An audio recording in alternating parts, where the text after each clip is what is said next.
اهلا بيكم، معاكم شهاب خالد والكلام على ايه؟ هجوم كبير يتعرض له مسلسل كبير قوي الجزء السابع بعد عرض حلقاته الأولى. دكتورة بيطرية؟ احنا بنتهزقوا يا كبير، قم بنا نمشي يا خالد وديني الورشة.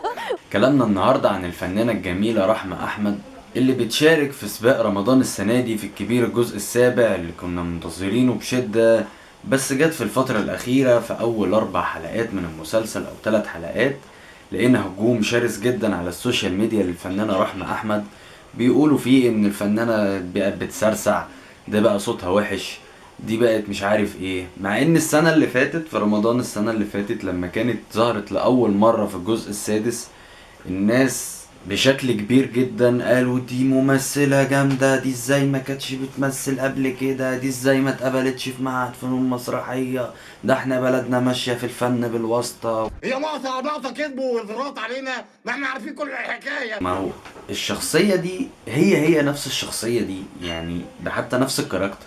الموضوع بيتلخص في ايه؟ في ان احنا عندنا صفحات كتير جدا قابضة فلوس عشان تقول الكلام، عشان تعمل ترند، عشان الناس كلها تمشي ورا الترند. طب انت اتفرجت السنة دي على رحمة احمد وانا اتفرجت عليها، انا مستحيل هقدر احكم على ممثلة في اول 3 حلقات من مسلسل هيبقى 15 او 20 او 30 حلقة، مش هقدر احكم، انا كده هبقى بهزر. سبحان الله. فانا شايف من وجهة نظري ان احنا اتسرعنا جدا في ان احنا نصدق الصفحات دي، اتسرعنا جدا ان احنا اصلا نشير الصور بتاعت الصفحات دي اللي هي بتنزلها، اتسرعنا جدا ان احنا اصلا نعمل لايك للصفحات دي. يعني انا من رأيي مادام انت شايف ان الدنيا خلاص كلها بقت ماشية بالترند وان اي حد دلوقتي ممكن يخليني اصدق اي حاجة، فانا اتجنب الصفحة دي واعمل لها انفولو او ان لايك واريح دماغي. روحوا الهي ربنا يبتليكم بودودة. عارف سلام يا واد. ابعد خالص عن القرف، مادام الصفحات دي بتنزل حاجات تحرق الدم ومش صح وعاوزه تمشيني وتخليني انا ماليش راي، لا يبقى انا كده مستخدمش الفيسبوك احسن. انا كده اروح اجيب الجورنان واقرا اللي فيه ويبقى هو اللي فيه الصح.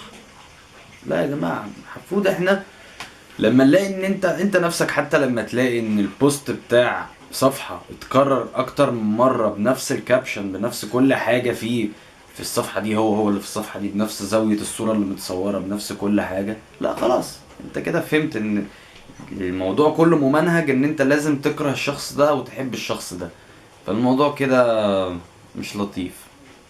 واحنا عندنا فنانين كتير السنة دي ظهروا على حقيقتهم، وظهر منهم اللي هو فعليا مهما حطيته في اي حتة لازم هتلاقيه جامد جدا. يعني عندك السنة دي مثلا طارق لطفي في مسلسل مذكرات زوج عمل دور حلو جدا وبسيط وجميل مش معقد، وفي نفس الوقت كوميدي، وفي نفس الوقت مركز في تفاصيل الشخصية. اللي بالسنة دي بالنسبة لي سوبر ستار احمد عيد في مسلسل عملة نادرة، الشخص ده اول مرة يظهر في رمضان في مسلسلات رمضان، وفعليا علم على ناس كتير قوي. عايز تقول ايه يا ابوي؟ علم على ناس كتير قوي جوه الساحة الفنية، مش هيعرفوا يعملوا شخصية مركبة زي ديت شريرة وفي نفس الوقت عندها مشاكل، وفي نفس الوقت انت بين حبيبها وبين كارهها وبين متعاطف معاها وبين شايف ان اللي بتعمله ده غلط. فشابوه احمد عيد السنة دي. فهل بقى يا ترى لو عملوا عملة نادرة الجزء التاني السنة الجاية واحمد عيد مثلا في اول 2-3 ما اقنعش او حسوا ان هو لسه ما دخلش في معمعة المسلسل، هيقولوا لا لا لا ده خلاص بقى خرف وما ينفعش يمثل تاني؟ ينفعش يا جماعة. وانا برضو احب اسمع رأيكم الشخصي في الكومنتات، فما تنسوش اللايك والشير والسبسكرايب وتفعل زر الجرس عشان يوصلك كل جديد. والكلام على ايه؟